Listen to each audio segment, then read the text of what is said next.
Hello and welcome to Marotopia, a community of artists, producers and sound lovers. I am Marc and Robert, and together with my dear friend Robert Babic, we played the biggest clubs and festivals around the globe and released thousands of tracks on high-grade labels like Compact, Bedrock, Carl Cox's awesome Soundwave and Systematic.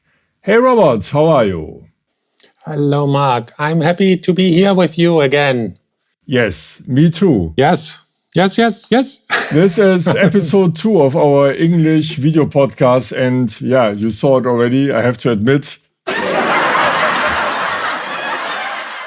I still have to read it. But we have to get used to it. I hope it's becoming better within the next episodes. But for now, please excuse me. So today we have a very, very interesting question, an FAQ, which is, permanently reaching us. And this is called, do I need hardware to sound professional? Or is in the box enough to be professional and to make a great track? So a question which reaches us pretty often, Robert, right? Yes, yeah, definitely. Yeah. It's one of the basic questions people are asking us, because they know that we have a studio with gear, and then they ask, but I can't afford all this. Do I really need this? And the answer from my side is no. The technology is so advanced these days. Just a computer with a DAW and you are completely done with everything, whatever you need.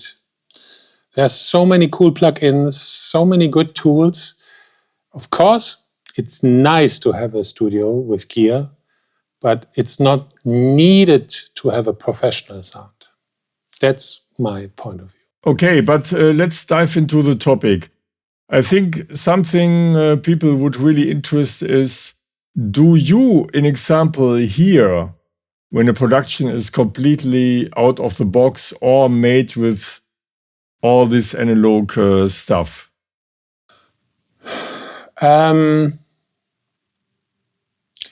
Only if the musician really know how to use his gear.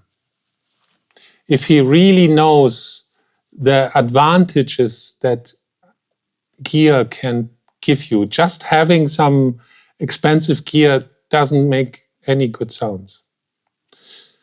And actually the thing is, because everything in the box is already in a perfect level, things sound nice way faster than making it right with gear here. That's so much more work. So much. Just as an example, recording an analog synth into the computer, you need a real preamp. That's what I say. Just connecting your synth to the sound card will sound not so great. So your plug-in, if you open something like Zerum or any other really good plugins in your DAW, it will sound way better than just connecting an analog synth to your sound card. Just to have this, the whole workflow to get the analog sound good into the computer is so much work. It's so much hassle. Yeah, I would say that there is not really a clear answer to this question. We cannot say really yes or no. So, but don't worry, if you only have virtual instruments, then you don't have to worry, because compared to back in the days, this is already an amazing privilege. I mean, both of us were coming from the beginning of the 90s, where every single item cost a lot of money.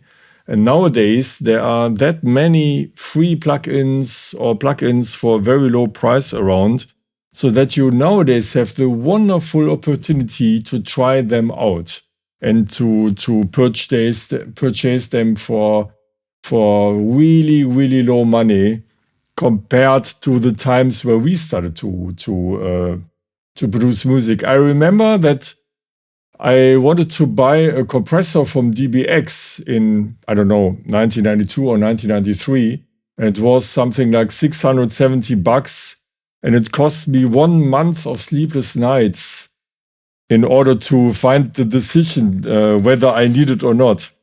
And eventually I bought the DBX compressor. But nowadays, I mean, you have such an over-selection of items, right? I would say it makes sense to own hardware only if you really go high end. All this very cheap stuff or mid quality is not worth the hassle. Really. Then the plugins are better. Or you get some super cheap stuff and you get it because you like that it sounds shit. It's choice. Yeah, the question or the decision whether you take hardware or software is not crucial when it comes to whether you have a hit record or not. Nevertheless, there are producers where I personally hear it and where I appreciate it. For example, producers like the likes of Innovisions, Frank Wiedemann, Jimmy Jules. When you listen to their stuff, you hear it that they work with analog sounds. Nevertheless, from my point of view, it's a nice ear candy in your ear, and you really enjoy it when you listen to it, to their tracks, but it's not crucial. And there's another point which is really interesting and important. Do you really want to keep producing tracks nobody plays? We show you in Malta at our masterclass in Robert's studio how to stand out of the crowd. And we want to take your track to the next level. And we are more than happy to help you with this. So, February 2026, Marotopia Masterclass in Malta. Yes. Important. Do you want to twiddle the knobs? I mean, when you just work with software, then this is, of course, the tool you mainly use. However, when you have knobs in your fingers and you can twiddle them all together, which is not possible with a computer mouse, then it's a certain wonderful feeling. And this is maybe a nice reason to say, okay, I mainly work with software synthesizers and software gear, but maybe 1, 2, 3 boxes around you where you can play around really makes sense, and also boosts the so-called Spielfreude, as we say in Germany, the fun to play around with the gear, right, Robert? Yes, yeah, totally. I mean, you see here, I'm surrounded by all these little nice toys, and I'm like a boy in my toy room. I love this. I love touching my gear. I love to play with my hands, this tactile thing. And there are some tools that still sounds more organic in the hardware world. But hey, don't worry. I know so many because I say it as a mastering engineer. I know so many good artists that only work on their laptop, and they make amazing releases and Beatport top 10 releases. Don't worry, it's possible. Yeah, no question. Absolutely. Really. But nevertheless, let me grab one machine here. Okay, here's one machine. So this is, for example, an old Russian drum computer I bought in Ukraine a couple of months ago. And this is, of course, something you cannot buy with plugins. So, with other words, if you are really into the real shit. And if you really want to create an example, a drum pattern which grooves and which is sexy, like also the like also the TR-909 and 808, which have certain algorithms when it comes to the grooviness of the machines, it's of course maybe the next step to buy such a machine, to play around with it and to have fun with it. Yeah, but you buy gear because you like the texture, you like the sound. If you only want to make music that probably be successful, it has to do with the topic. What do you want? If you want to do successful music, you don't need all this. If you make music from your heart and because things touch you so much, it's something that can help. Yeah, and it really boosts the joy to make music. I mean, also this has a counter side, and Robert will now explain it. Why? Because, you can buy this drum machine from Ukraine. You can buy a TR-909 and have fun with it. You can also buy a TB303. But, Robert? It's a hassle.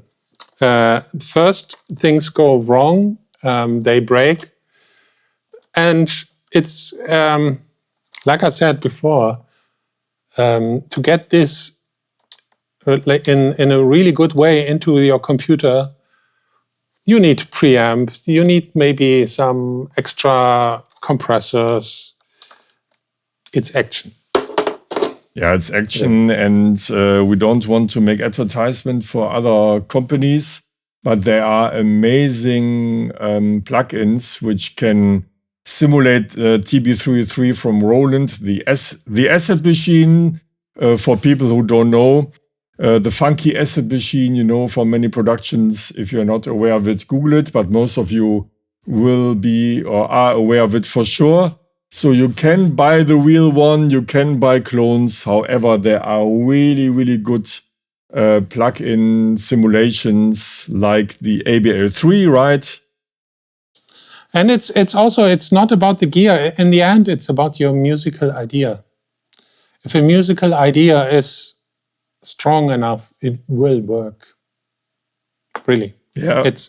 It will not be like 10 times better because you use some special hardware. If it's about the melody, the bass line, the groove, and the sound. Yeah, and the plugins also have advantages like the Acid plugin from Arturia. It has a randomize button. So you can press it again and over again, and you can go through 100 different patterns within 1 minute if you wish.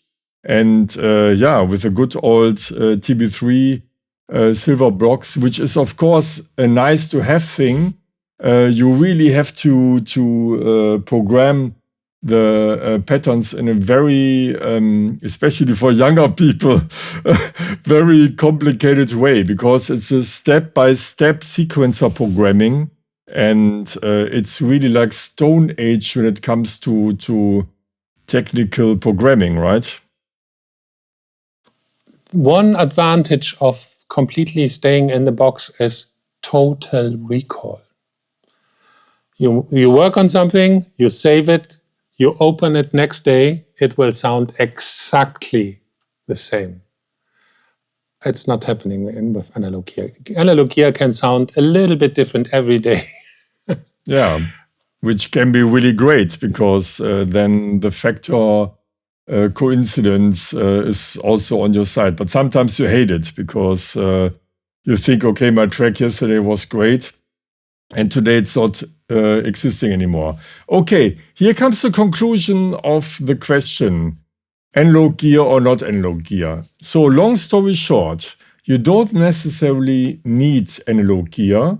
However, if you have a little bit of this stuff, then and you can also buy cheaper stuff. You don't have to buy the original. You can also buy clones from a company starting with a B, an example, they are offering a lot of clones. They are maybe not 100% the same like the originals, but they are, of course, they are nice. really good. Yeah, I'm having a lot of them. yeah, me not. But you can also buy them and use them, and you feel the knobs in your hands. And so I would say best of both worlds is really what counts.